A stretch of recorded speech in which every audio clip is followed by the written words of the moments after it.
운은 들어올 때가 있고 나갈 때가 있습니다. 좋은 운은 계속해서 들어오지 않습니다. 어떤 특정한 시점과 시기에 발맞추어 들어오게 되는데요. 그런데 우리 대부분은 운이 들어오는 시기를 잘 알지 못한 채 그냥 흘려버리고 맙니다. 너무 아깝지요. 운이 없는 사람은 자신의 운명을 원망하기도 하고 탓하기도 합니다. 우리가 횡단보도 앞에 서 있을 때 앞으로 갈지 말지 신호등이 미리 알려줍니다.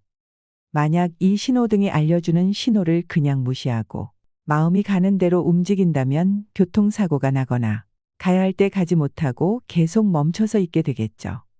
우리의 운도 이와 마찬가지입니다. 운이 들어올 때 나타나는 전조현상을 알고 있으면, 자신에게 좋은 운들이 들어왔음을 스스로 깨달을 수 있으면 이를 활용하여 자신의 인생을 한층 더 풍성하게 만들 수 있습니다. 오늘은 뒤늦게 재물복이 들어오는 사람들의 특징 4가지와 운이 들어올 때 나타나는 공통적인 전조현상 5가지에 대해 말씀드리겠습니다. 이 현상을 알면 나에게 다가오는 운을 살려서 멋진 삶과 행복한 삶을 누려갈 수 있을 것입니다. 뒤늦게 재물복이 찾아오는 사람들의 특징 4가지. 운을 결정하는 첫 번째 조건은 정언과 정동입니다. 즉, 바른 말과 바른 행동이란 뜻입니다. 현대적인 의미로 풀이하자면 긍정적인 말을 하고 긍정적인 행동을 하라는 의미입니다. 예를 들어보면 다음과 같습니다. 맛있는 음식을 먹고 나서 정언을 하는 사람은 이렇게 말합니다. 정말 맛있게 먹었네. 혹은 배가 불러서 기분이 너무 좋은데와 같이 긍정적이고 운을 부르는 언어를 사용합니다. 하지만 운이 결코 오지 않는 사람들은 어휴 배 터져 죽겠네, 배불러 죽겠다라는 식으로 표현합니다. 사실 무의식적으로 사용하는 말에는 굉장히 큰 힘이 숨어 있습니다. 내가 뱉은 말은 가장 먼저 내가 듣게 되는데 이는 나중에 나의 운을 결정합니다. 사주학에서는 운이라는 것은 어떤 사람에게도 사는 내내 머물러 있는 경우가 없다라고 말합니다. 비록 초년에 운을 받지 못한 사람이라 하더라도 정언과 정동으로 운을 모으고 기다리면 중년 이후에는 분명히 운을 받을 수 있습니다. 두 번째 조건은 베푸는 삶입니다. 베푸는 삶을 사는 사람은 늦더라도 반드시 큰 재물이 찾아들게 됩니다. 사주라는 학문에서 말하는 오행론의 요체는 순환과 균형입니다. 이에 따르면 세상 모든 만물은 반드시 순환을 하고 이로 인해서 다시 균형이 맞춰지게 됩니다. 그렇기에 내가 누군가에게 베풀면 반드시 다시 얻게 되어 있습니다. 아무것도 주지 않으면서 받는 일이란 결코 있을 수 없기 때문입니다. 하지만 여기에 한 가지 중요한 법칙이 숨어 있는데 그건 바로 무주상보시여야 한다는 점입니다. 쉽게 말해 누구에게 베풀어도 그 흔적이 마음에 남아있지 않은 상태. 즉, 아무런 대가 없이 베풀어야 한다는 뜻입니다. 이것이 뒤늦게 재물이 찾아드는 사람이 갖는 공통된 특징 중의 하나입니다. 세 번째 조건은 나에 대한 믿음입니다. 지금까지 수많은 부자와 빈자를 만나보면서 느끼게 된 사실이 하나 있습니다. 그것은 바로 스스로에 대한 믿음이었습니다. 부유한 사람은 자기에 대한 믿음과 확신이 굉장히 강한 반면 가난한 사람들은 자신을 쉽게 믿지 못했습니다. 내가 나를 믿지 않는데 이 세상 어느 누가 나를 믿어줄까요? 그러니 스스로를 믿어야 합니다. 하늘은 절대 풀 한 포기 나무 한 그루도 의미 없이 세상에 내지 않았습니다. 다시 말해 어렵게 살라고 세상에 태어난 사람은 단 한 명도 없다는 뜻입니다. 세상에 하나밖에 없는 유일무이한 존재, 그것이 바로 당신이라는 존재입니다. 사주학에서는 대운이 들어오는 시기를 자기 스스로 바뀌고 변하는 시기라 규정합니다. 즉, 운은 밖으로부터 들어오는 것이 아니라 내 안에서 만들어지는 것이며 내가 만들어 나가는 것입니다. 그러니 자신을 믿고 묵묵히 걸음을 내딛는 당신이 되었으면 합니다. 네 번째 조건은 주변에 사람이 모이도록 만드는 것입니다. 사주학은 분명히 말하고 있습니다. 세상의 모든 운은 반드시 사람을 통해 오고 사람을 통해 커지게 된다고 말입니다. 이는 동서고금을 막론하고 성공한 사람의 대다수가 익히고 터득했던 원칙입니다. 그래서 큰 부를 얻는 사람들은 한결같이 인맥을 중요시합니다. 사주학에서는 인복과 인성을 동일한 것으로 봅니다. 다시 말해 인성이 좋은 사람은 인복이 좋은 사람이며 이는 곧 주변에 돕는 사람이 굉장히 많다는 의미이기도 합니다. 뒤늦게 재물복이 찾아드는 사람은 무엇보다 사람을 중시하고 그들을 곁에 두기 위해 어떠한 손실도 기꺼이 감수합니다. 각각의 사람들은 모두 자신만의 운을 가지고 있으며 이런 사람이 내 주변에 모인다는 건 나에게 수많은 운이 뒤따른다는 뜻이기도 합니다. 다음으로 운이 들어올 때 나타나는 전조 증상 5가지를 말씀드리겠습니다. 세상 그 무엇이든 큰 변화가 생기기 전에는 반드시 일정한 신호가 온다고 합니다. 하지만 대부분의 사람은 운이 들어올 때 오히려 겁을 내고 두려워하는 경향이 많으며 이 운이 커지지 못하여 나가게 되면 그제야 후회를 합니다. 이런 실수를 하지 않으려면 운이 들어올 때 어떤 변화가 생기는지 분명히 알아야 합니다. 운이 바뀌면 나도 바뀝니다. 첫째로 먼저 주변 사람들이 나의 변화에 관해 이야기하기 시작할 것입니다. 운이 좋은 사람과 운이 나쁜 사람의 가장 큰 차이가 무엇일까요? 바로 주관적인 시각이 주를 이루느냐, 아니면 객관적인 시각이 주를 이루느냐 하는 것입니다. 누구나 옆에서 보면 이상하다 싶을 일도 고집 피우고 자기 생각대로 밀어붙이며 남의 말에는 전혀 귀를 기울이지 않는 모습을 떠올려 보세요. 이는 운이 나빠지고 있는 사람들이 하는 전형적인 행동입니다. 하지만 운이 좋아지고 있는 사람은 남의 말을 들으려 하고 남의 말에 귀를 기울입니다. 그리고 주변에서도 나의 의견을 적극적으로 동조합니다. 그러니 객관적인 조언들이 모여 실수나 실패를 하지 않게 되는 것입니다. 이러한 특징으로 인해 우리는 저 사람이 운이 좋아지고 있구나, 혹은 저 사람은 운이 나빠지고 있구나 하고 판단할 수 있습니다. 늘 전자의 행동만 하던 사람이 어느 날 갑자기 후자의 행동을 하게 되면 주변 사람들이 먼저 눈치를 채고 저 사람 많이 변했네라고 말할 것입니다. 두 번째로 마음이 여유로워집니다. 운이 변할 때 제일 먼저 달라지는 것은 무엇일까요? 바로 세상을 보는 자신의 눈입니다. 당연한 말이겠지만 세상은 변하지 않았습니다. 하지만 운이 들어오게 되면 이를 바라보는 시각이 달라집니다. 사소한 일에도 쉽게 화를 내고 조급해했지만 운이 들어오는 순간 우선 넘기게 됩니다. 참고 여유를 가지는 마음이 생깁니다. 이로 인해 다툼이나 갈등이 많던 일상에 어느 순간 웃음이 찾아오고 여유가 넘쳐나게 됩니다. 다들 잘 모르는 사실이지만 사실 좋은 운과 나쁜 운은 분명히 차이점을 가지고 있습니다. 나쁜 운은 일순간에 찾아오며 좋은 운은 서서히 찾아오지요. 대신 좋은 운은 점점 커지게 되며 이는 전부 나의 마음이 만들어내는 것입니다. 자신도 느끼지 못하는 사이에 운이 변할 때는 마음이 여유로워지고 반대로 조급하던 일이 사라집니다. 운이 바뀌면 시선이 바뀌게 됩니다. 세 번째로 주변 사람들의 대우가 달라집니다. 운이 좋을 때는 모든 것이 선순환하지만 나쁠 때는 모든 것이 악순환합니다. 운이 나빠질 때는 사소한 일도 참지 못해서 화를 내게 되고 다툼이 생깁니다. 이로 인해 주변 사람들은 나를 피하게 되고 나를 점점 더 급하게 만듭니다. 하지만 운이 좋아질 때는 마음에 여유가 생겨 사소한 문제나 남의 실수들을 대수롭지 않게 여깁니다. 이를 여유롭게 웃어넘기는 모습을 보며 주변 사람들이 다가오게 됩니다. 그리고 이것으로 인해 나는 더욱 여유로워지기 마련입니다. 이러한 선순환이 점점 커지면서 주변 사람들은 당신을 좋은 사람, 같이 있으면 늘 편안한 사람으로 여기고 자연스럽게 주변의 사람들이 모여듭니다. 지금 주변을 한번 둘러보세요.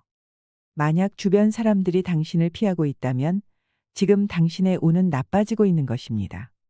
물론 주변 사람들이 당신을 만나고 싶어하고 당신과의 만남에서 편안함을 느낀다고 말한다면 지금 당신의 운은 좋아지고 있는 것입니다. 이러한 생활로 인해 당신은 대우받는 삶을 살아가게 되는 것입니다. 네 번째로 새로운 인연들이 계속해서 생겨납니다. 사실 사람은 거의 비슷하며 대부분은 선합니다. 당신을 속이는 사람이 있다면 그 사람이 처한 상황이 주변 사람들을 속이고 있는 것입니다. 우리는 한 번씩 이런 말을 합니다. 돈이 사람을 속이는 것이지 절대 사람이 사람을 속이는 것이 아니라고 말입니다.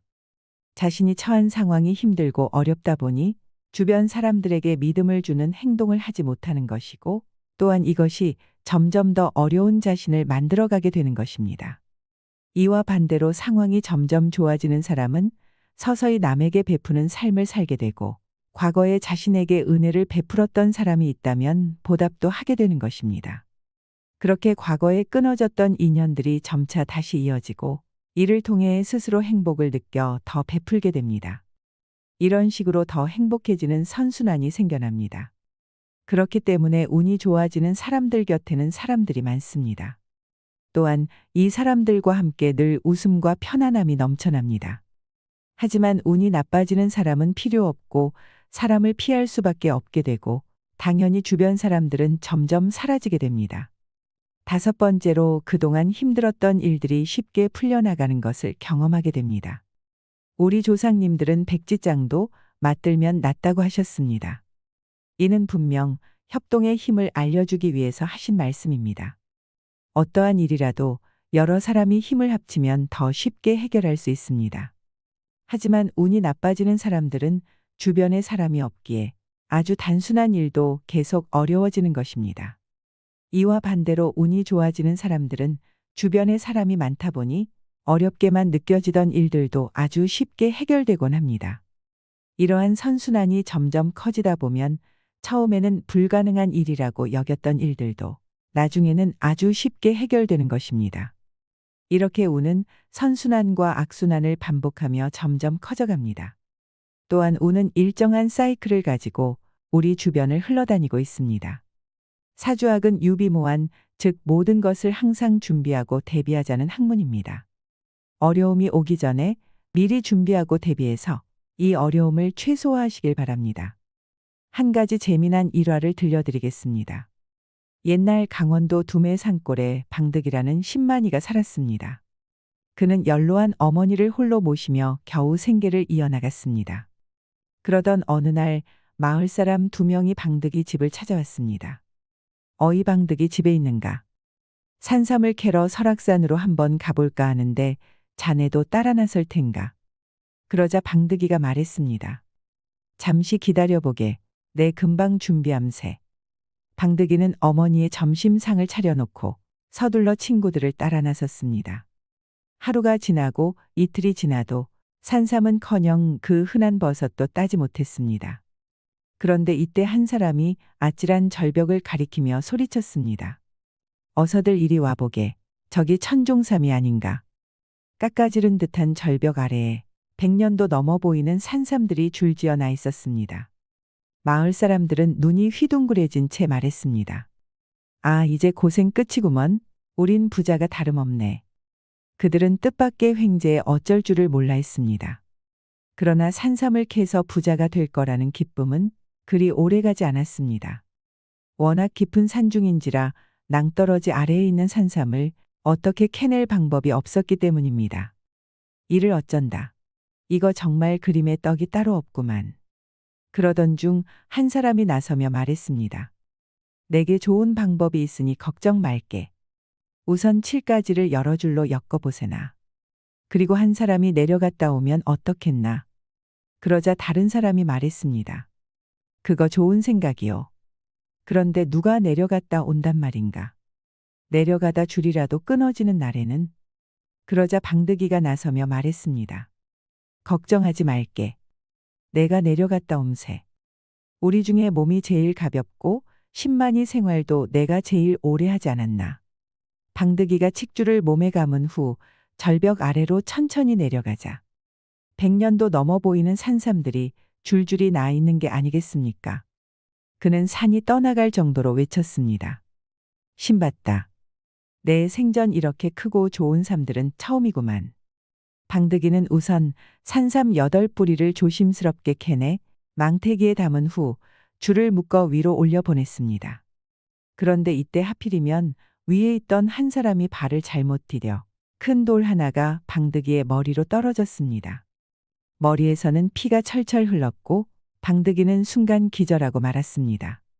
위에 있는 2 사람은 이내 소리쳤습니다. 이복의 방득이. 방득이 괜찮은가?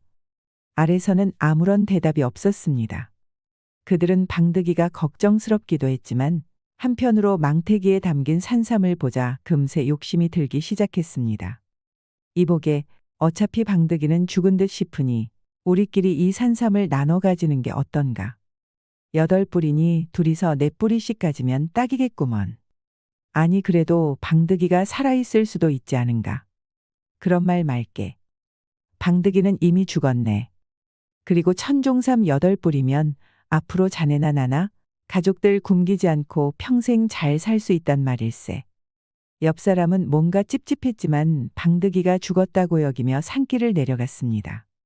얼마간의 시간이 흐른 후 절벽에 매달린 방득이가 이내 정신을 차렸습니다. 이보게 거기 아무도 없는가.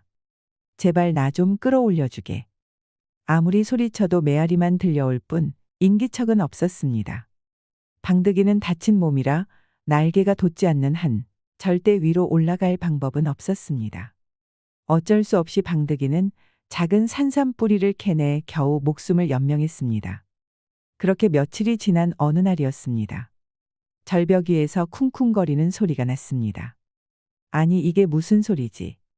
그것은 도끼로 나무를 찍는 소리였습니다. 방득이는 있는 힘을 다해 소리를 질렀습니다. 이보시오. 거기 아무도 없어. 나 좀 살려주시오. 이보시오. 나무꾼이 그 소리를 듣고 절벽 아래를 살폈습니다. 아니 거기서 혼자 뭐하는 게요. 그러자 방득이가 말했습니다. 산삼을 캐러 절벽 아래 내려왔다. 꼼짝달싹 못하게 되었소. 제발 나 좀 살려주시오. 알았소. 잠시 기다려 보시오. 나무꾼이 칡줄을 만들어 천천히 끄집어 올리자 방득이는 겨우 목숨을 구할 수 있었습니다. 고맙소. 댁이 아니었다면 낭떠러지 아래에 갇혀 꼼짝없이 죽고 말았을 것이오. 그런데 감사 인사가 끝나기도 전에 나무꾼은 방득이가 가지고 올라온 귀한 산삼을 보자 이를 들고 냅다 도망치기 시작했습니다. 거참 미안하게 되었소이다. 방득이는 허탈한 웃음을 지으며 그저 나무꾼을 바라다 볼 뿐이었습니다. 방득이는 다친 몸을 이끌고 겨우 산길을 내려왔습니다. 그런데 이때 나무 아래에 누군가 누워 자고 있는 것이 아니겠습니까? 멀리서 바라보니 자신과 함께 온 마을 사람들이었습니다. 자네들 거기서 여태 뭐 하고 있는가? 아무리 불러도 대답이 없자 가까이 다가가 보니 두 사람 모두 몸에 칼자국이 난 채 죽어 있는 것이었습니다. 그리고 그들 옆에는 자신이 캤던 산삼 8뿌리가 망태기째 그대로 놓여 있었습니다. 결국 서로 욕심을 부리다 일이 되고 말았군. 방득이는 산에서 내려와 두 사람 집에 차례차례 들러 그들의 죽음을 알렸습니다. 거 미안하오. 남편은 그만 산삼을 캐다 절벽 아래로 떨어지고 말았소. 캐낸 산삼은 똑같이 나누기로 했으나 내 어찌 차마 그걸 가져가겠소. 자 받으시오. 그러고는 산삼을 양가에 고루 나누어 주고 자신은 빈손으로 집으로 향했습니다. 이 이야기가 우리에게 전하는 교훈은 무엇일까요? 돈을 버는 것은 인의 도덕에 기초하지 않으면 결국 영원할 수 없습니다. 즉 도리를 망각한 채 부귀와 권력을 얻었다 손치더라도 이는 절대로 영원히 유지될 수 없다는 뜻입니다. 이후 방득이는 어떤 삶을 살게 되었을까요? 그리고 만약 방득이가 마지막에 저 산삼을 양가에 나누어 주지 않고 혼자 꿀꺽했다면 방득이의 삶은 어떻게 변했을까요? 이상으로 시니어에 대한 모든 것 시니어 연구소였습니다.